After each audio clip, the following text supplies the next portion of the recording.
Bien, bonsoir tout le monde. Juste rappeler à tout le monde dans la salle, on est sur Facebook en direct. Là, il va y avoir le dépôt du rapport financier qui va être présenté par notre auditeur. Puis, par la suite, il y aura vous pourrez poser des questions, mais seulement en rapport avec le rapport financier. Et évidemment, à la fin de notre séance, il y aura une période de questions pour les gens ici dans la salle. Donc, le point 1, c'est ouverture de l'Assemblée. Le point 2, c'est adoption de l'ordre du jour. Donc, ça me prend un proposeur. On est par Mme Charlot, puis par M. Tremblay, à ma droite. Oui. À gauche. Oui. Le point 3, c'est dépôt du rapport financier de 2023 et de ses faits saillants. Et évidemment, il faut l'approbation du rapport de l'auditeur indépendant. Donc, on a ici notre auditeur indépendant. C'est lui qui connaît ça parce que la comptabilité municipale, je Simon Bellemare. Bellemare. Est-ce que ça fait déjà quelques années qu'on travaille ensemble? C'est pas grave. Donc, M. Bellemare va faire la présentation de nos états financiers, évidemment, de 2023. On passe. Bon, je suis Simon Bellemare, c'est DCA comptable professionnel agréé. Bon, c'est moi qui signe le rapport d'audit de cette année. Le rapport d'audit, c'est un rapport d'audit qui est sans réserve. Ça veut dire que, dans le fond, les états financiers sont exempts de toute anomalie très significative. Pour commencer... Parfait. Vous avez le document ici à votre droite à vous. Ah, là. Il est derrière vous. OK. Donc, la première page ici, c'est vraiment un gros sommaire. On a du détail un petit peu plus loin. Donc, dans la première colonne, c'est le budget 2023, dans le fond, qui a été adopté en fin 2022 pour l'année 23. La deuxième colonne est montant réel de 2023. La dernière colonne, c'est le comparatif 2022. Donc, pour aller des grands totaux, les revenus, un budget de 24 millions, un réel de 27 millions, donc 3,1 millions de revenus supplémentaires qui s'étaient budgétés. On va le voir tout à l'heure, qu'est-ce qui est l'écart. Dans les dépenses, même chose, un budget de 22 900 000, un réel de 23 600 000, donc 660 000 de plus de dépenses que budgétées. Si on va un petit peu plus bas, la ligne en dessous, 3,5 millions, dans le fond, c'est l'excédent comptable qu'on aurait pour 2023. On descend ensuite les postes de concession des fins fiscales, c'est tout ce qui enlève, dans le fond, les écritures comptables des résultats qu'on voit ici. Donc, c'est pour ça qu'on vient rajouter le remboursement de la dette à 1,7 million. Les montants en dessous des excédents affectés, c'est toutes les résolutions qui ont été passées pour utiliser l'excédent pour financer des dépenses courantes. Donc, le 400 000 et le 955 000. Principalement, on a l'équilibre budgétaire à chaque année. Pas nécessairement chaque année, mais l'année dernière, il y a un montant qui était pris du mieux gagné pour venir boucler le budget. On en trouve une partie ici, dans le 955 000. Tout ça nous amène à la dernière ligne en bas, l'excédent de fonctionnement de l'exercice, 2,6 millions. C'est les surplus qui ont été générés cette année. Pour le détail de 2,6 millions, il y a eu une contribution, un don de 1 064 000. Les mutations, 414 000. Les mutations, c'est la taxe de bienvenue. Quand un nouveau résident arrive, il achète une maison, il y a un montant qui est à payer. Donc, un excédent de 413 000.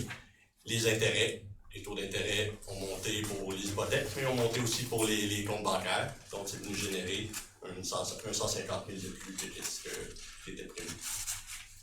Donc, si on va à la page suivante, si on le détaille vraiment par nature de chacun des revenus, si on prend la dernière ligne, le 24 millions au budget, 27 millions au réel, c'est les mêmes montants qu'on avait à la page précédente. Les écarts principaux, on les voit, la première ligne en haut, les taxes, 20 768 000 au budget, 20 900 000 au réel, 164 000 d'écart, c'est les mises à jour. Quand un citoyen demande un permis de construction qui rénove la maison de la résidence ou l'immeuble, en grande partie, il y a un autre rapport de taxes qui est émis. Donc, c'est des taxes supplémentaires qui sont générées. Ensuite, comme gros écart, on a service rendu, 600 000 de budget, 1,8 million réel. C'est les travaux pour l'urbanisation de la route 131. C'est la part du ministère. Dans le fond, vu que les immobilisations n'appartiennent pas à la ville, le ministère dans le fond, nous vous envoie 1 million de subventions et on a 1 million de dépenses plus bas. Donc, ça fait un effet nul. Mais ça vient créer un écart par rapport au budget. Ensuite, imposition de droit, c'est ici qu'on avait les mutations. J'ai dit tout à l'heure qu'il y avait un excédent, un 415 000 qui était créé par les mutations. Si on descend un petit peu plus bas, revenu de placement, revenu d'intérêt, c'est tous justement les intérêts générés par le compte bancaire et les intérêts sur les comptes de taxes en arrérage. Les deux ensemble, ça donne 155 000 de plus que ce qui était budgété. Et ensuite, le haut de revenu, 49 000 au budget, 1,2 million au réel. C'est ici qu'on a le don de 1 million 65 000. Pour les revenus. Ensuite, dans les dépenses de fonctionnement, dépenses de fonctionnement, encore comme tout à l'heure, la dernière ligne en bas, 22 900 000 au budget, 23 600 000 au réel. C'est le même montant qu'on retrouvait à la première page. Nos écarts, dans l'administration générale, 4,6 millions au budget, 4,3 au réel. On a 250 000 de moins que c'était budgété. C'est des montants budgétés pour des projets dans le fond, on va dire ça. Ça n'a pas été fait. Dans le fond, il y a des montants prévus pour faire des études qui ont eu besoin de faire, donc ça nous crée un écart. Ensuite, dans transport, 5 135 000 au budget, 5 800 000. C'est ici qu'on retrouve le million du MTQ, tout à l'heure que je disais qui était en revenu. Donc ici, on voit une augmentation de dépenses de 600 000, mais ça inclut le million du MTQ. Donc, comme c'est un revenu de dépense qui n'est pas vraiment, c'est juste une écriture pour le faire apparaître. Au réel, on serait à 329 000 de dépenses en moins que c'était budgété. Les autres postes sont quand même assez comparables. Il y a les frais de financement, dans le fond, 860 000 au réel, 860 000 au budget, 1 million au réel. C'est le refinancement des emprunts. Comme pour les revenus d'intérêt sur le compte de banque, ils ont augmenté. Il peut y avoir un renouvellement d'emprunt aussi, les intérêts augmentent. Donc, ça vient créer un écart avec le budget. Ensuite, la page suivante, les excédents et les réserves. La première section, le montant de 4 649 000, c'est le total des excédents non affectés. À fond, le bas de laine de la ville, c'est le montant qui est disponible pour faire des projets, comme le conseil le veut. Les excédents affectés qu'on a juste en dessous, tout à l'heure je parlais d'équilibre budgétaire, qui est un montant qu'on prévoit pour venir de notre Dieu gagné pour venir balancer le budget suivant. Cette année, 1,6 million qui a été utilisé pour le budget suivant. Dans les réserves et fonds réservés, c'est ici qu'on a le fonds de roulement. C'est les montants qui ont été mis de côté pour justement financer des projets à long terme, pour avoir un autre moyen de financement que la dette à long terme. Ça permet à la ville de s'auto-financer et de ne pas avoir d'intérêt à débourser. Sinon, la réserve pour la vidange des boues, ça aussi c'est un montant, un outil qui a été mis en place pour prévoir les coûts, pour ne pas avoir justement à aller en emprunt quand ça va être le temps de faire la vidange des boues. Ensuite, la page suivante, c'est pour montrer la répartition un petit peu de la dette à long terme. Donc, à l'ensemble de la ville, 23 millions, l'année passée, 18 millions. Au secteur, 7 millions, l'année passée, 5 millions. Donc, on a la dette à long terme qui a quand même monté par rapport à l'année passée. Mais, grosso modo, côté pourcentage, la dette n'est pas un montant trop élevé pour les finances de la ville. Il y a encore un ratio qui est dans la moyenne des autres villes de même grandeur. L'endettement total net à long terme, c'est un calcul qu'on vient voir c'est quoi l'endettement futur qu'il va avoir avec les projets qui sont présentement en cours. Donc, on prend la dette initiale, on vient rajouter les projets en cours qui vont être à financer et on enlève les subventions du ministère. C'est pas réellement notre dette, on emprunte juste pour le ministère. Donc, ça donnerait 1,37 millions pour la dette toute incluse. Ensuite, on a sorti la dette pour habitants pour montrer un peu à combien ça arrivait. On a un 1514 $, c'est comme par personne habitant la Valtrie, la répartition de la dette. Donc, en gros, selon les données au 31 décembre, la ville est en bonne santé financière. La ville a mis en place les moyens pour financer les projets futurs avec les réserves financières, le fonds de roulement. C'est d'autres moyens des bons moyens pour venir pas créer un fardeau moins élevé pour les citoyens que ça serait juste par la dette. C'est pas mal le tour C'est important, une fois adopté, évidemment, l'ensemble du résultat du rapport financier va se trouver sur notre site Internet. Parce que c'est beaucoup plus, je pense que combien? C'est 92 pages. 92 pages. Fait que donc, c'est un résumé, mais l'ensemble va se trouver sur notre site Internet après l'adoption. Donc, est-ce qu'il y a des questions à propos du rapport financier? Oui, vraiment, la dette là, nette que la municipalité doit, c'est parce qu'on sait que le taux d'intérêt présentement est à 5,5 que vous payez présentement. Avant, en 2021, c'était 0,5 à peu près. Là, on est rendu à 5,5. Ouais, à peu près, Là, la dette est quoi réellement? La dette réelle que la municipalité doit? Moi, qu'est-ce qui est dû en ce moment? C'est 3 millions. Il faudrait additionner les 3 premiers, si on est à 30, ça donne environ 33 millions. Pour faire, je sais pas rien dire. Parce qu'il y en a une partie qui c'est une taxe de secteur. C'est comme Arcan, l'Espérance. Ça fait partie de la dette, mais c'est les citoyens, parce qu'on a refait des infrastructures sur Arcan, l'Espérance, donc il y a une taxe de secteur qui est appliquée aux citoyens qui sont là. Oui. Fait que ça fait partie de la dette, mais ça reste une taxe de secteur. C'est pas l'ensemble qui paye. L'ensemble, en réalité, on est à 23 millions. Oui. À l'ensemble, que tout le monde paye, là, c'est 23 500 000. Parce qu'après ça, il y en a une partie de la dette qui est assumée par le gouvernement. Parce que quand on a des programmes de subvention, ce que le gouvernement nous oblige à faire, c'est parce que comme ça paraît pas aux autres dans leur bilan technique. Mais la ville, c'est nous qui empruntons, mais c'est le gouvernement sur la partie qui nous finance de subvention. Bien, ils nous paient leur partie de capital et leur partie d'intérêt sur ce qu'ils nous doivent aussi. La part, ben, disons, quand le gouvernement dit on vous donne 1 million de subventions pour tel projet, ben nous, on emprunte la somme totale et eux nous remboursent leur partie à eux autres de leur million avec les intérêts sur le leur parti, million. c'est quoi? Ça Ça dépend beaucoup des projets, mais sur la dette, c'est 2 millions 700 000.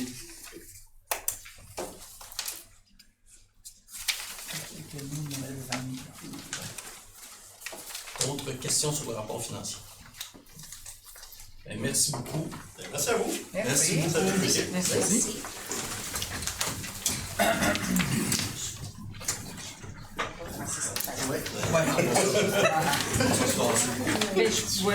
Tu gardes aussi. Non, merci. Je pense que tu vois, c'est bien. Merci beaucoup. Bonne soirée. Bonne soirée à tous.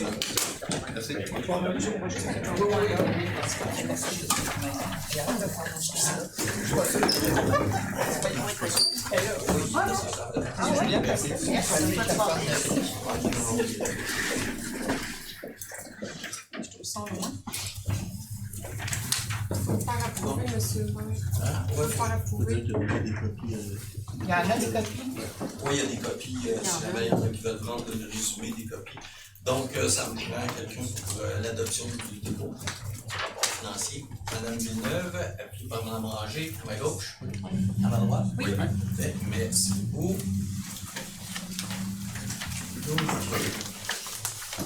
Et point 4, c'est adoption du procès-verbal de la séance du 8 avril 2024. Donc, vous avez reçu copie acquis proposée par M. Moreau, par Mme Charlot, à ma droite, à ma gauche. Oui.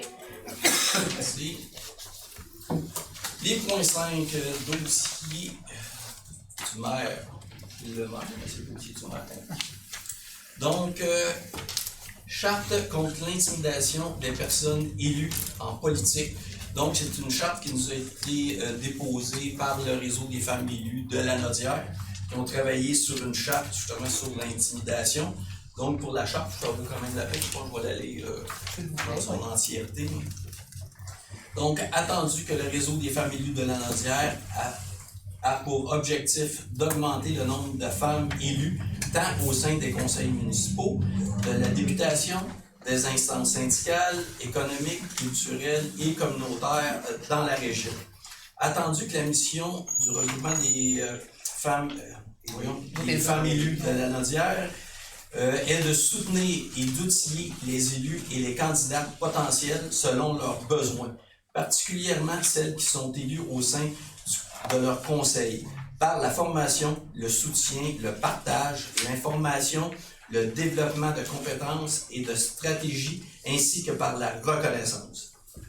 Entendu qu'il y a eu plus de 800 démissions de personnes élues depuis la dernière élection municipale, à cause notamment de cas de harcèlement, d'intimidation envers les personnes élues, de relations tendues et irrespectueuses au sein même des conseils municipaux, attendu qu'un récent sondage réalisé par l'Union des municipalités du Québec auprès de 400 personnes élues révèle que 74% d'entre elles ont déjà été victimes de harcèlement et d'intimidation pendant leur mandat. Attendu que notre démocratie est de ce fait malmenée et éprouvée. Attendu que en réponse à l'initiative du Réseau des femmes élues de Lanaudière, 17 personnes provenant, ces 17 personnes élues provenant des 6 MRC de Lanaudière ont participé à la co-création d'une charte contre l'intimidation des femmes en politique.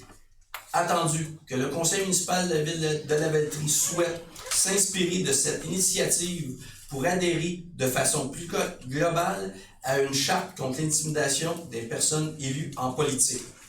Attendu que la charte contre l'intimidation des personnes élues en politique permet d'identifier clairement nos valeurs et peut mener à une réglementation, dont un code de conduite plus explicite garantissant une mise en œuvre.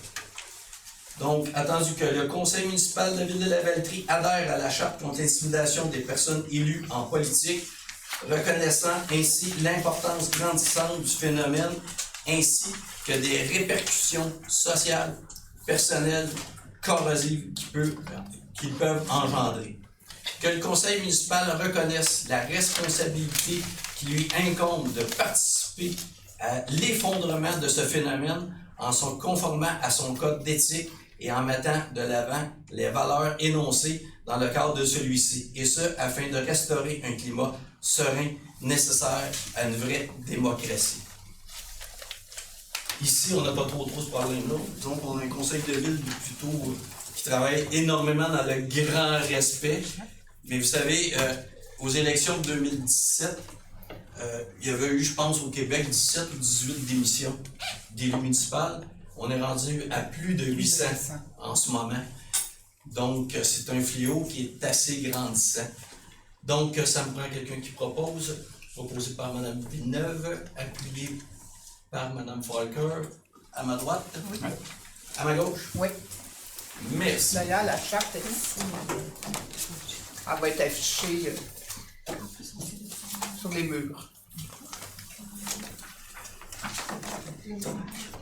Les points 6, c'est aménagement de territoire urbanisme. C'est ça, c'est le dépôt du procès-verbal du comité consultatif d'urbanisme du 23 avril 2024. 6.1.1, demande de modification du gérage conditionnel, Canne-Bergière, Mont-Attaquant. Madame Porter. Oui. Là, vous excuserez ma voix, ça se peut que je la perde en cours de route, mais on va essayer.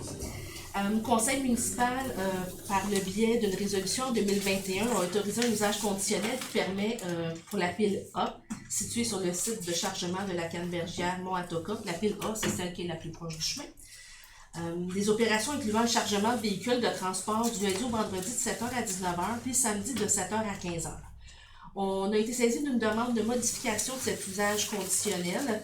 La demande est là pour but d'obtenir l'autorisation de réaliser les opérations de chargement et de transport à partir de 4h du matin au lieu de 7h pour tout ce qui est matière granulaire empilée sur la pile A.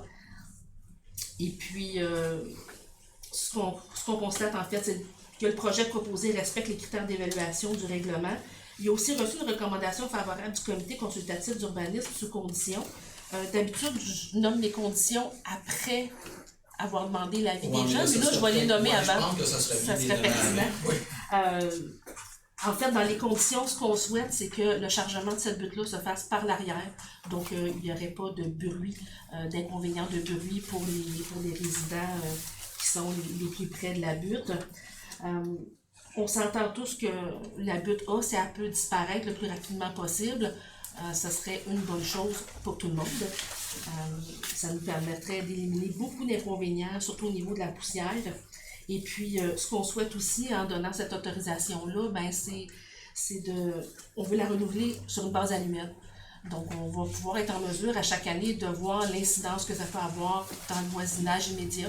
Puis, s'il y a des correctifs à apporter, ben là, on est en mesure de le faire. Voilà. Donc, y a-t-il quelqu'un dans la salle qui désire se faire entendre pour cette demande de modification du air conditionnel? Madame Falcon. J'en avais oublié une aussi. Oui, hein? Je vais la dire après. Les opérations, ouais. Donc, je propose là, que le Conseil accepte la demande de modification de l'usage conditionnel avec les conditions suivantes, que l'autorisation soit évaluée annuellement en fonction de l'incidence qu'elle va avoir sur le voisinage, que chaque renouvellement fasse l'objet d'une nouvelle demande évaluée en fonction des réactions recueillies et de la situation qui va prévaloir à ce moment-là, que les opérations de chargement, comme je disais, se fassent à l'arrière de la pile A, et puis que l'autorisation, par contre, le samedi, soit maintenue à 7h le matin. Parfait. Donc, proposé par Mme Falcon, appuyé par Mme Ranger, à ma droite, Oui. à ma gauche. 6.1.2, demande de dérogation mineure, 20 rue Rose, Mme Falcon. Le Conseil a été saisi d'une demande de dérogation mineure présentée par M. Alex Tremblay. La demande elle a pour but d'agrandir la résidence qui est située au 20 rue Rose à une distance de 4,26 mètres de la ligne avant, donnant sur la rue Eugène, alors que la marge de recul avant minimale permise est de 6 mètres, ce qui est dérogatoire au règlement de zonage. C'est quand même une maison qui est située en trois coins de rue, là, c'est pas toujours évident. Le Conseil, après considération des faits et des circonstances qui ont motivé la présente demande, est en accord avec la recommandation du Comité consultatif d'urbanisme à l'effet d'accepter la demande sous condition. Donc, y a-t-il quelqu'un dans la salle qui désire se faire entendre pour cette dérogation mineure? Madame Falcon. Donc, je propose que le Conseil accepte la demande de dérogation mineure pour le 20 rue Rose, à condition que soit maintenue en tout temps la haie qui longe la ligne de la rue Eugène, ainsi que la ligne mitoyenne avec la propriété qui est située au 110 rue Eugène. Parfait. Donc, proposé par Mme Falcon, appuyé par M. Pellerin, à ma gauche. Oui. À ma droite. Oui. 6.1.3, demande de permis PIIA 521 rue Notre-Dame. Mme Falcon. On a été saisi d'une demande de permis PIA présentée par M. Régent Lacombe. Le projet vise à remplacer toutes les toitures et les fascias du bâtiment principal qui est situé au 521 rue Notre-Dame par de la couleur de tôle grise, comme illustré là, sur les plans, sur les images qu'on peut voir. C'est un projet qui respecte les objectifs et critères du règlement de PIA. Il a aussi reçu une recommandation favorable du Comité consultatif d'urbanisme sous condition. Donc, je propose, j'attendais que vous demandiez. Donc, je propose que le Conseil approuve la demande de permis PIA à condition que la tour utilisée corresponde à l'image de référence là, qui a été jointe à la demande. Parfait. Donc, proposé par Mme Falcon, appuyé par Mme Ranger, à ma droite. Oui. À ma gauche. 604, demande de permis PIA, enseigne et dérogation mineure, 40 rue Saint-Antoine-Nord. Mme Falcon. On a été saisi d'une demande de permis PIA présentée par JB Enseigne. C'est un projet qui vise à remplacer les panneaux d'affichage et à repeindre la structure d'affichage sur photo qui est au 40 rue Saint-Antoine-Nord, comme c'est montré sur les plans. C'est l'ancien cordonnier. Le Conseil a aussi été saisi d'une demande de dérogation mineure à l'égard de ce même projet relativement à la structure qui est d'une hauteur de 4,3 mètres, tandis que la hauteur maximale permise est de 3 mètres, ce qui est dérogatoire au règlement de zonage. Les plans d'enseigne respectent les objectifs, les critères du règlement sur les PIA. Le Conseil aussi, là, après avoir considéré les faits de la demande, est en accord avec la recommandation du Comité consultatif d'urbanisme à l'effet d'accepter la demande avec condition. Donc, y a-t-il quelqu'un dans la salle qui désire se faire entendre cette dérogation mineure? Madame Falcon. Je propose que le Conseil accepte la demande de dérogation mineure à condition que la structure soit peinte en noir, comme c'est illustré là, sur la proposition qui nous a été faite. Donc, proposé par Mme Falcon, appuyé par Mme Ranger, à ma droite, à ma gauche. 6.1.5, demande de permis PIA 53, chemin de la Valkyrie. Mme Falcon.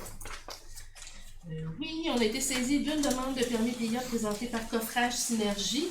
La demande, en fait, c'est pour remplacer au 53 chemin de la Valtrie une section de la toiture du bâtiment principal, puis aussi la toiture du bâtiment accessoire détaché, réparer les fascioles, les soffites des deux bâtiments, là, comme c'est illustré sur les plans déposés. Les plans de construction respectent les objectifs, les critères du PIA. Et puis, ça a reçu aussi une recommandation favorable du comité consultatif d'urbanisme. Donc, on sera plus rouge, on va être noir. Harmonisé. C'est ça, on harmonise. Donc, je propose que le conseil approuve les plans relatifs à ce projet-là. Donc, proposé par mon Parker et par mon Granger à ma gauche. À ma droite. Oui.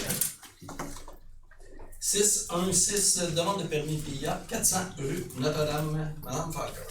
On a été saisi d'une demande présentée par Mme Geneviève Dorval. C'est un projet qui vise à remplacer au 400 rue Notre-Dame toutes les fenêtres du rez-de-chaussée et de l'étage qui sont actuellement des fenêtres coulissantes en PVC de couleur blanche par des fenêtres à battants en PVC de couleur noire, comme c'est montré aux plans qui nous ont été déposés.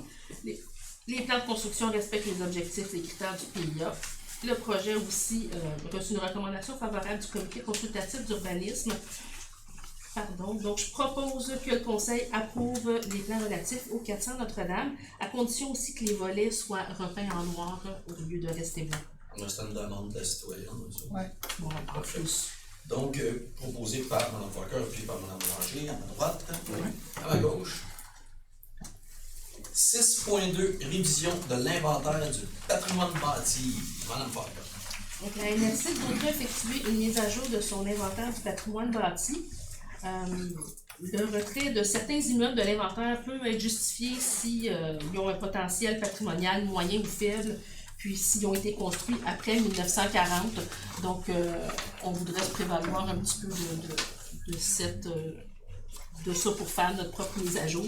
Donc, je propose que le conseil demande à la MRC de retirer de son inventaire du patrimoine bâti 7 immeubles, en fait, sur la rue Notre-Dame, qui ont un potentiel faible ou moyen, puis qui ont tous été construits après 1940. Puis qu'on ajoute aussi à l'inventaire du patrimoine la résidence du 860 rue Notre-Dame. T'as pas dit si celle-là on la démolit, on a un problème. Ouais, non. T'as pas dit si celle-là on la démolit, là on a un problème. On l'ajoute. C'est comme c'est une vue d'ensemble du projet. Je blague. Donc, on va rajouter, là, on propose de rajouter, Oui, il parce faut la rajouter. qu'ils n'ont pas vu quand ils ont passé, il y avait trop d'arbres qui la cachaient. On va la rajouter. Parfait. Donc, proposé par Mme Parker et puis par Mme Granger. À ma droite. À ma gauche. 6.3, avis de motion, projet de règlement apparence, bâtiment et conteneurs. Madame Parker. Je, Lisette Falker, conseillère de cette municipalité, donne avis de motion qu'à une prochaine séance sera soumis pour adoption un règlement modifiant le règlement de zonage visant plus spécifiquement à modifier les normes de construction dans les zones C8, C9, C11, I12, C21 et C155 et les dispositions applicables aux containers maritimes. Ce que ça vient changer, en fait, au niveau des normes de construction, ces zones-là, c'est dans le secteur du parc industriel. Donc, ce qu'on veut mentionner, c'est que si un bâtiment, en fait, a comme deux façades, une qui donne sur une voie et l'arrière qui donnerait sur une autre voie, ben, les deux façades doivent être assujetties aux mêmes exigences. Au niveau des traitements de façade, puis pour les containers, il est permis à certaines conditions d'utiliser un container maritime pour une utilisation accessoire à un usage compris dans une classe de groupe d'usage suivants, comme les parcs et espaces verts, les utilisés publics contraignantes, agricoles, industriels, commerce et services. Les conditions qui sont à respecter, à l'exception d'un parc, d'un espace vert, d'un garage municipal, d'un éco-centre et d'un usage industriel, on permet un seul container par terrain. Le container ne doit pas être visible de la rue Notre-Dame, du chemin de la Valtrie ou de la rue Saint-Antoine-Nord. Puis, à moins d'être recouvert de matériaux conformes, le conteneur doit être peint d'une seule couleur qui s'apparente au revêtement du bâtiment principal, être en bon état aussi. Donc, on parle d'absence de rouille, de bosse ou de graffiti. Donc, avis de motion donné par Mme Puis, Parker. c'est interdit en cours avant, évidemment. Oui, évidemment, c'est pour se retrouver sur Notre-Dame et sur Saint-Antoine avec des conteneurs en cours avant. Pas mal le but visé. Donc, le point 6.4, ben, c'est l'adoption du règlement qu'on vient de vous expliquer. Je le propose. Donc, proposé par Mme Parker, appuyé par Mme Ranger, à ma droite, à ma gauche. 6.5, adoption du règlement îlot de chaleur, Mme Parker. Oui, mais ça faisait l'objet, en fait, tout à l'heure là, de l'Assemblée publique. Donc, je propose que le Conseil adopte le règlement, intitulé Règlement modifiant le règlement sur le plan d'urbanisme aux fins d'identifier et d'atténuer les parties du territoire qui constituent des îlots de chaleur. Donc, on l'a dit tout à l'heure, là, c'est une exigence gouvernementale. On a reçu une cartographie des îlots de chaleur sur notre territoire. Donc, l'idée, en fait, c'est d'introduire des dispositions réglementaires relativement aux îlots de chaleur, notamment par la plantation d'arbres, la conservation d'arbres, ainsi que le contrôle de certaines surfaces, comme les toits plats de couleur blanche, les aires de stationnement asphaltées, il faut essayer de limiter le plus possible. Puis bon, une autre série d'items ou dispositions qui pourraient nous venir à l'idée. Donc voilà. Donc, proposé par Mme Parker, appuyé par Mme Ranger, à ma gauche, à ma droite. Oui. Merci, Mme Parker. Une gorge d'eau. Donc, les points 7, loisirs et relations à la communauté. 7.1, reconnaissance des organismes. M. Moreau. Donc, dans le fond, c'est une mise à jour des organismes suivants, que dans le cadre de la politique de reconnaissance et de soutien aux organismes, la Ville de Lavaltrie, le Conseil municipal reconnaît, selon la classification proposée, les organismes énumérés suivants.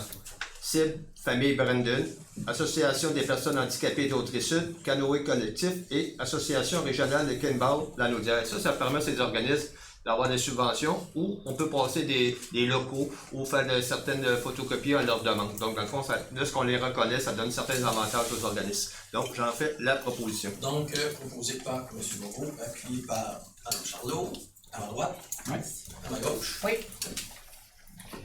7.2, autorisation de signature, contrat d'affiliation société de sauvetage, M. Moreau.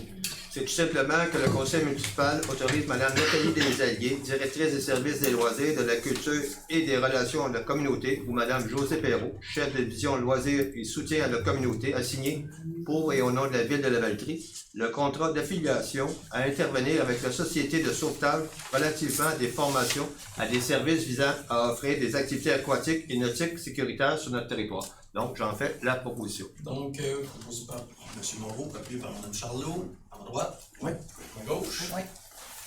7.3, reconnaissance de l'organisme Groupe Scout de Notre-Dame-des-Prairies, M. Moreau. Attendu que la Ville de Lavaltrie est saisie d'une demande du Groupe Scout de Notre-Dame-des-Prairies, afin de reconnaître les groupes scouts du Tram des Prairies, les jeunes Lavaltrie de participer aux différentes activités de scoutisme proposées par l'organisme. Ça, dans le fond, de ce qu'on vient de mentionner, de ce qu'on reconnaît, c'est un groupe des scouts NPD. Ça permet des activités des jeunes scouts de Lavaltrie de bénéficier des subventions, attendu que la reconnaissance de cet organisme permettra aux jeunes de Lavaltrie de bénéficier d'un remboursement pour les activités hors territoire. Donc, dans le fond, on n'avait plus de groupe scout à Lavaltrie. On permet, dans le fond, aux jeunes de Lavaltrie d'aller suivre les cours scouts à Notre-Dame-des-Prairies. Donc, il va y avoir des remboursements hors territoire pour leurs activités. Donc, j'en fais la proposition. Proposé par M. Moreau, appuyé par Mme Charlot, à ma gauche, à ma droite. 7.4, autorisation de signature, convention d'aide financière, programme de soutien à la démarche municipale. Amis des aînés, volet 1, Mme Charlot. Oui, donc dans le fond, je propose que le conseil municipal autorise Mme José Perrault, qui est chef de division en loisirs et au soutien à la communauté, ou bien Mme Nathalie Desalliés, qui est directrice des services de loisirs et de la culture, à signer dans le fond la convention pour et au nom de la ville d'aide financière à intervenir avec la ministre responsable des aînés dans le cadre du MADA, donc c'est le soutien à la démarche de la municipalité Amis des aînés. Dans le fond, aussi que M. Moreau puisse siéger sur ce nouveau comité de pilotage qui a différents membres que je vais vous nommer. Donc on a pour le cercle des fermières de Lavaltrie, Mme Julie Breton, Mme Danielle Goulet et Mme Francis Trudel. Pour le CI3S de la Naudière, M. Benoît Bouffard. En tant que citoyen de Lavaltrie, M. Luc Desalliés. Pour le club FADOC de Lavaltrie, nous avons Yves Brunette et Yves Jalette. Pour le club, oui. Pour le club FADOC régional, on a Madame Edith Monette. Au niveau du comptoir alimentaire essentiel de la Valtrie, Madame Monique Baudry. Pour la maison des aînés de la Valtrie, Monsieur Jacques Asselin, Madame Sylvie Bourassa et Madame Sophie Lopel. Et enfin, pour la résidence Eva, nous avons Solange Larose et Madame Francine Villeneuve. On doit faire la proposition. Donc, proposé par Mme Charlot, appuyé par Mme Ranger. À ma gauche? Oui. À ma droite? Oui. 7-5 appui, Maison des jeunes de la Valtrie. Monsieur Moreau. Donc, c'est un dossier qui est très important pour notre communauté. Je vais prendre le temps de lire bien ce résumé. Entendu que le conseil municipal a été saisi d'une demande de soutien urgent déposée par la Maison des jeunes de la Valtrie au ministre responsable des services sociaux, M. Lionel Carman, face à une augmentation importante de la demande de services pour cet organisme. Entendu que le conseil municipal reconnaît l'engagement et l'importance de la Maison des jeunes sur son territoire pour la population de 12 à 17 ans. Donc, je vais vous lire un peu ce que la Maison des jeunes, l'engagement, fait auprès de nos jeunes. La fréquentation, normalement, c'était jusqu'à 450 jeunes différents par année. C'était environ 35 à 50 jeunes le soir, en les années 22-23. Aujourd'hui, en 24, les fréquentations, c'est 708 jeunes différents en 23-24, entre 50 et 80 jeunes par soir. Donc, qu'est-ce que ça veut dire? Au lieu d'avoir 2 intervenants, ça en prend 4 intervenants, parce qu'au lieu d'avoir 40 jeunes, on se retrouve avec 80 jeunes parfois, entre 50 et 80 jeunes par soir. Donc, ça prend le ratio d'intervenants à nombre de jeunes. En faisant ça, mettant plus d'intervenants le nombre de soirs dans la semaine, leur budget est rétréci. Donc, il y a des soirs, comme le mercredi soir, le samedi soir, sont fermés. Donc, les jeunes, dans le fond, ils demandent d'ouvrir ces soirs-là. Mais leur budget, dans le fond, pour la Maison des jeunes est réduit. La Maison des jeunes a fait beaucoup d'interventions, des demandes au gouvernement, gouvernementaux, au régional, au municipal, puis à des partenaires municipaux aussi. Donc, dans le fond, c'est une demande de résolution d'appui qu'on doit faire la ville de la Valtrie pour supporter cette demande de la Maison des jeunes. Donc, dans le fond, je dirais...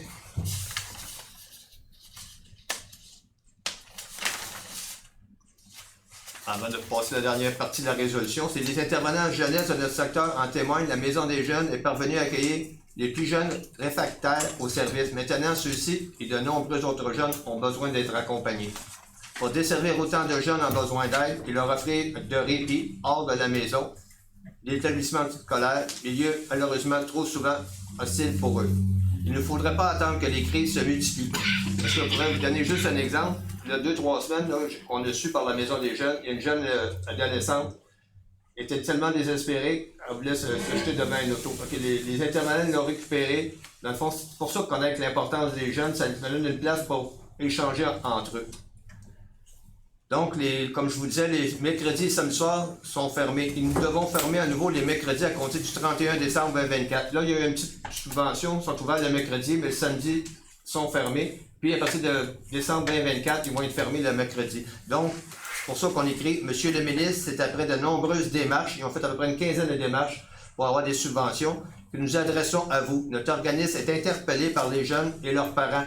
La municipalité espère vivement la réouverture de nos services le samedi. Les citoyens cognent à notre porte pour nous demandent d'accompagner ces jeunes en difficulté. Aidez-nous à les aider et à prévenir des événements malheureux qu'aucun d'entre nous ne veut voir venir. Donc, pour compléter la résolution, que le conseil municipal appuie fortement les démarches réalisées par la Maison des jeunes de la Valtrie pour la recherche de financement et d'effectifs visant à répondre aux besoins accrus de la population des jeunes de 12 à 17 ans sur son territoire. Que le conseil municipal réintègre son ouverture à collaborer avec l'organisme dans la recherche de solutions durables pour que la Maison des jeunes puisse mener à bien sa mission. Qu'une copie de la présente résolution soit transmise au ministre responsable des services sociaux, M. Lionel Carman, ainsi qu'à la députée du comté de Berthier, ministre du Tourisme et ministre responsable de la région de Naudière, Mme Caroline Proulx. Donc, j'en fais la proposition. Donc, proposé par M. Moreau, appuyé par Mme Charlot, à ma droite, oui. À ma gauche. Oui. Les points 8, culture et patrimoine. 8.1, soutien financier, projet La Feuille qui cache la forêt. Stéphane Pont. Madame Ranger. Donc, le conseil avait appuyé l'artiste Stéphane Pont qui est un artiste Laval 3 reconnu mondialement, avait entamé son projet La feuille qui cache la forêt le 13 janvier 2024. Donc, dans le but de voir se réaliser cette initiative culturelle, le conseil municipal s'est engagé à contribuer financièrement au projet. Donc, le but, c'est de faire une œuvre sur la rue Tricentenaire devant le boisé du chemin du Roi, d'où le nom, La feuille qui cache la forêt. Donc, que le conseil municipal de la ville de Lavaltrie autorise le versement d'une somme de 4 000 $ à titre de soutien financier pour la réalisation du projet La feuille qui cache la forêt de l'artiste Stéphane Pont, que cette dépense soit imputée au poste budgétaire, subventions et dons des élus. Donc, M. Pont va avoir un montant d'argent du Conseil de la culture et nous, on s'engage à donner un 4 000 $ et à faire aussi le socle pour mettre l'œuvre d'art. Voilà, j'en fais la proposition. Donc, proposé par Mme Boulanger, appuyé par M. Moreau à ma droite, à ma gauche. 8.2, adoption du règlement, comité de toponymie. Mme Ranger. Donc, nous avions passé une motion à la dernière séance publique, soit le 8 avril, sur le comité de toponymie. Donc, maintenant, on va l'adopter. Un comité de toponymie, ça sert à mettre en valeur notre patrimoine. Ils font de la recherche historique qui reflète l'histoire de la Lavaltrie en nommant des noms de rues, des noms de bâtiments, des édifices. La composition du comité de toponymie, c'est un conseiller municipal, c'est M. Moreau.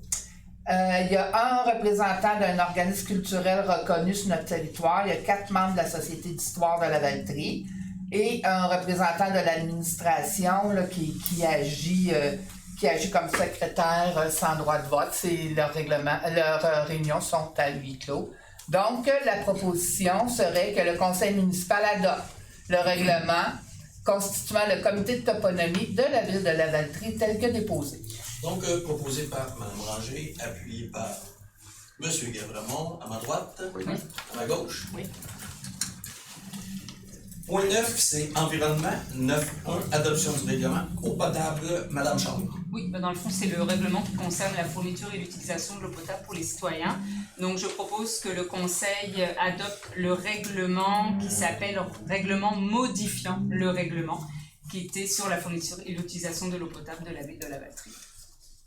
C'est un règlement qui modifie le règlement précédent là, avec les nouvelles mesures. Donc, proposé par Mme Charlot, appuyé par M. Tremblay, à ma droite, Oui. à ma gauche. Oui. C'est point 10, administration aux ressources humaines et financières. 10.1, dépôt, embauche et démission par délégation des pouvoirs du directeur général. Normalement, quand on engage quelqu'un à temps plein, ça passe par une résolution du conseil de ville. Mais ça, c'est les sauveteurs pour la piscine et beaucoup d'animateurs, évidemment, pour notre camp de jour. Comme réceptionniste, un remplacement pour un congé de maternité. Donc, la liste est très longue, mais c'est beaucoup les animateurs là, pour notre camp de jour. Donc, ça, c'est un dépôt. 10.2, nomination, manœuvre en aménagement paysager. Madame Villeneuve. Oui, donc aux ressources humaines, on avait un poste de temps partiel de manœuvre en aménagement paysager de disponible. On a eu dans le fond une recommandation de la chef de division des ressources humaines, Marie-André Leclerc, de procéder à la nomination de Madame Marisol, là je vais pas trop maganer le nom, j'ai demandé comment le dire tantôt. J'écoute pas. Madame Marisol, je serais pas capable. Rojas Carvajal. J'ai dit les J, là. Ouais, c'est pas grave. J'écoute pas. C'est pas... C'est ça. Fait que suite à cette recommandation-là, le conseil municipal là, procéderait à la nomination de Mme Marisol, on va l'appeler comme ça, qui est déjà employée de la ville de Lavaltrie depuis plusieurs années. Madame faisait de l'entretien, là, conciergerie. Donc, elle va pouvoir aller sur ce poste-là à sa demande. Ça va être effectif en date du 13 mai 2024 et l'échelon va être le 7 ainsi que les conditions de travail prévues à la convention collective. Donc, proposé par Mme Neuve, puis par Mme Granger, à ma droite, à ma gauche. Oui. 10.3, appropriation du fonds, réserve de l'excédent cumulé, donc fonds de parc, terrain de jeu et espace vert, resurfaçage des terrains de tennis, évidemment c'est le pickleball aussi, et du terrain de basketball. Monsieur Moreau.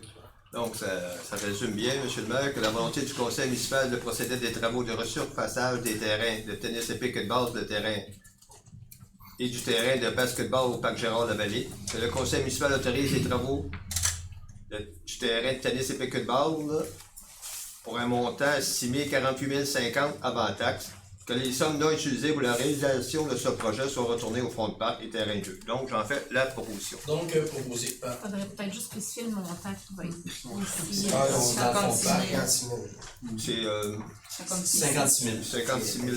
56 000 $. Ça, c'est pour ça que j'avais mentionné 48 050 avant taxe, mais ça, il y a un montant de 56 000, le restant va retourner dans le fond de parc non utilisé. Parfait. Donc, proposé par M. Moreau, appuyé par Mme Charlot. À ma gauche. Oui. À ma droite. Oui. 10.4, adjudication de contrat, bouclage du réseau d'aqueduc. M. Tremblay. Oui, on vient boucler le réseau d'aqueduc à partir de la rue Arcan jusqu'à la petite rivière par les terres agricoles qui sont là. L'idée d'un bouclage de réseau comme ça, c'est de stabiliser la pression sur le réseau. Fait que la pression va être plus stable. Ça nous permet aussi d'éliminer une fin de ligne. Fin de ligne, c'est toujours à purger, puis c'est pas l'idéal. Fait que là, au bout de la rue Arcan, c'était une fin de ligne, ça va venir boucler le réseau. Donc, le contrat a été octroyé au plus bas soumissionnaire conforme, tel que la loi l'exige. C'est Construction MOCA Incorporée qui a eu le dit contrat au coût de 1 296 273,57 incluant les taxes. Autre avantage important aussi, si jamais il y avait une coupure d'eau et qu'on est obligé de fermer les valves ici, tout le nord au complet, tout ce qui est quartier commercial, se retrouvait coupé d'eau. Donc en faisant ça, si on a une problématique, puisqu'on retrouve à peu près le Patrick Moreau et tout, ben là, on va pouvoir les desservir, mais par notre bouclage. Oui, ça sert de bypass aussi. Exact. Parfait. Donc, proposé par M. Tremblay, appuyé par M. Guévremont, à ma droite, à ma gauche. Oui.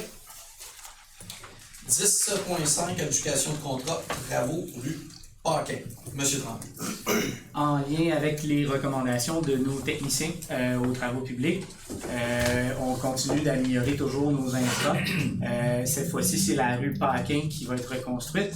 Et encore une fois, ça va au plus bas soumissionnaire conforme qui est Construction MOCA au coût de 906 633,93 incluant les taxes. J'en fais la proposition. Donc, proposé par M. Tremblay, appuyé par M. Guévremont, à ma droite. Oui. À ma gauche. Oui. Il faut dire que dans ce projet-là, il y a quand même une grande partie de subvention. Je pense que c'est à peu près 80% qui est subventionné par ce qu'on appelle notre TECQ, le taxe sur l'essence qu'on reçoit. Donc, à peu près 80% qui est financé par le gouvernement. Donc, le point 10.6, autorisation au lancement d'un appel d'offres public, conception et construction d'un parc de planches à roulettes et d'un vélo-parc. Donc, Monsieur M. Guévremont. Ben oui.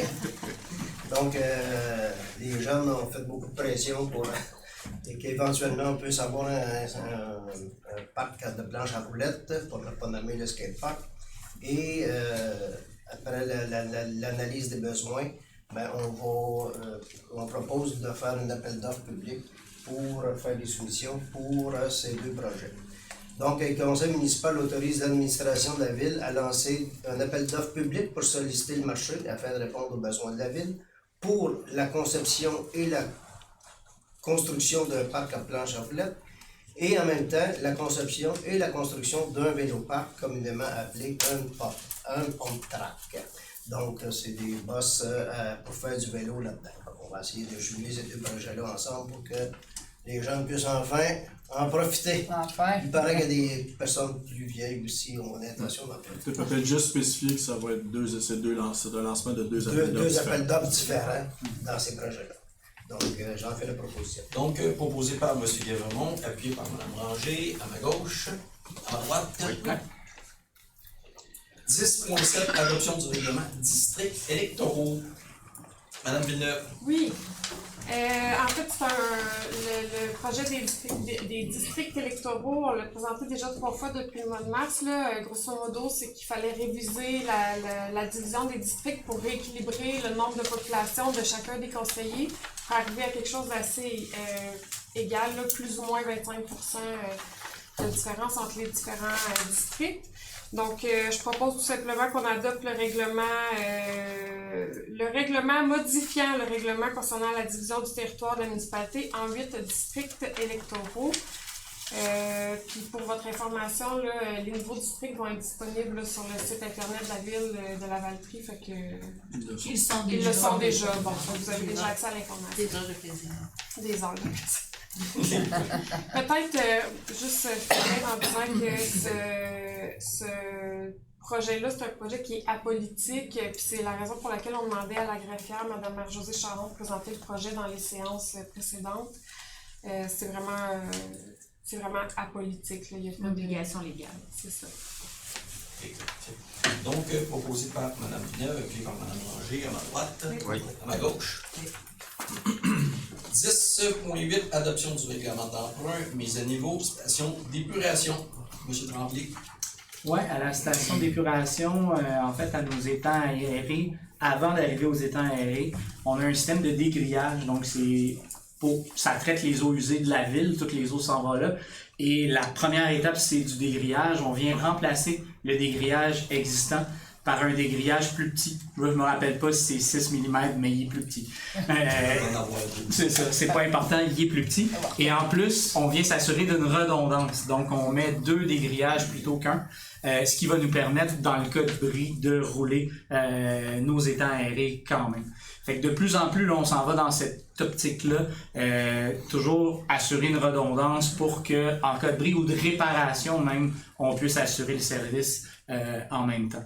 Donc, c'est un montant de 1 262 496 et c'est ça, c'est l'adoption du règlement. Fait que j'en fais la proposition. Donc, proposé par M. Tremblay, appuyé par M. Guévremont, à ma droite, à ma gauche. 10.9, centre de service scolaire des SAMOR, planification des besoins d'espace. M. Guévremont. Oui, donc le conseil a été soumis là, la commission, le centre de services scolaires, je veux dire la commission scolaire, le centre des services scolaires soumis au conseil la planification de ses besoins d'espace pour 2024. Dans ce dit rapport, il mentionne que l'école JC Chaussée devient vétuste. Donc, pour eux autres, c'est plus une école qui est utilisable. Puis, en même temps, ils ont un besoin de surplus de classes dans ce secteur-là. Donc, pour eux autres, ils veulent complètement comme la détruire, puis en faire une nouvelle. Il ne faut pas oublier aussi qu'il y avait une autre école qui est demandée dans le parc Louis-Bissau. Ça se rajoute aux besoins pour les écoles à Lavaltrie. Suite à cette planification-là, nous, le conseil municipal exprime son accord quant à la planification des besoins pour la nécessité de construire une nouvelle école en remplacement de JC Chaussée. Par contre, le conseil manifeste par la même occasion son intérêt à récupérer l'immeuble et le bâtiment de l'école primaire Jean-Chrysostome Chaussée pour les besoins communautaires de la ville. Ça fait que ça peut sous-entendre qu'il va y avoir besoin d'un autre terrain pour construire l'école dans ce secteur-là.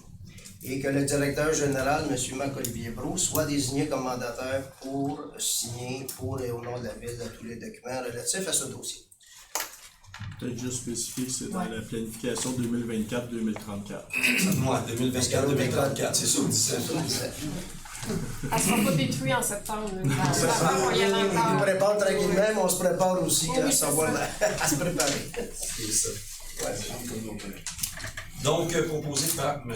Guévremont, appuyé par M. Moreau, à ma droite, à ma gauche. Oui. 10.10, campagne Biscuit Sourire Société de l'autisme de Lanaudière. M. Moreau. que le conseil municipal de la ville de Lavaltrie autorise le versement d'une somme de 360 $ pour la campagne de Biscuit Sourire à la Société de l'autisme de la Naudière, et que cette somme soit imputée au poste budgétaire dont des élus. Donc, j'en fais la proposition. Donc, proposé par M. Moreau, appuyé par Mme Charlot. À ma droite, à ma gauche. Oui. 10-11 journées internationales contre l'homophobie et la transphobie. Madame Ranger. Vous allez me permettre de lire la proposition.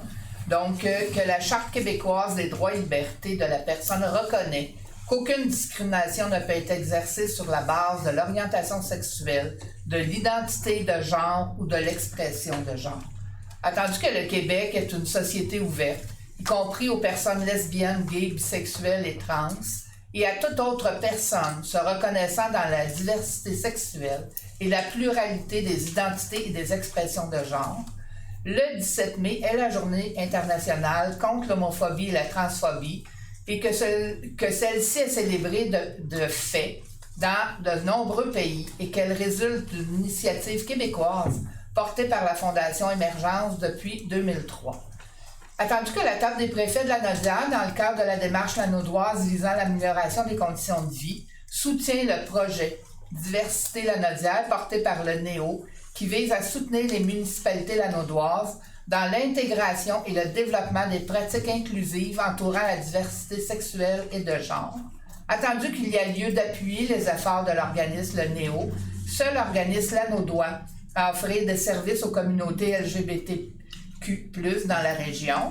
Attendu qu'il y a lieu d'appuyer les efforts de la Fondation Émergence et du NEO dans la tenue de cette journée et d'envoyer un message de soutien et d'ouverture aux communautés LGBTQ+.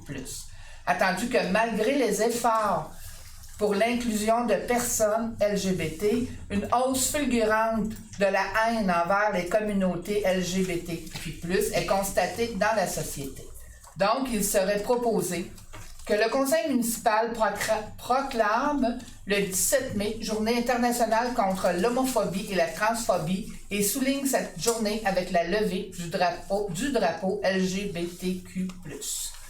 Donc, proposé par Mme Ranger, appuyé par M. Guévremont, à ma droite, à ma gauche. 10-12, soutien financier, Société canadienne du cancer. M. Guévremont. Tout simplement de faire un don de 250 $ à la Société canadienne du cancer dans le cadre de leur campagne de financement. Budget, subvention et donc des élus. Donc, proposé par M. Guévremont, appuyé par Mme Ranger, à ma gauche, à ma droite. Oui. 10-13, autorisation de dépenses et dépôt du rapport budgétaire. Donc, c'est tout simplement un dépôt. Donc, chaque élu a reçu une copie. 10-14, autorisation de paiement, compte à payer.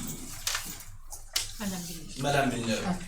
Donc, je propose que le conseil municipal autorise le paiement des déboursés du 9 avril au 6 mai 2024 de la ville de Lavaltrie, incluant les dépenses de fonds d'administration, les dépenses en immobilisation, le tout pour une somme de 2 109 912 et 2 sous. Selon le rapport qui nous a été déposé par le service de la trésorerie en date du 6 mai 2024. Donc, proposé par Mme Villeneuve, puis par Mme Ranger, à ma gauche. À ma droite? Oui. Parfait. Donc, merci beaucoup aux gens à la maison. On a fait l'enregistrement de Facebook. On va passer à la période de questions pour les gens ici présents dans la salle.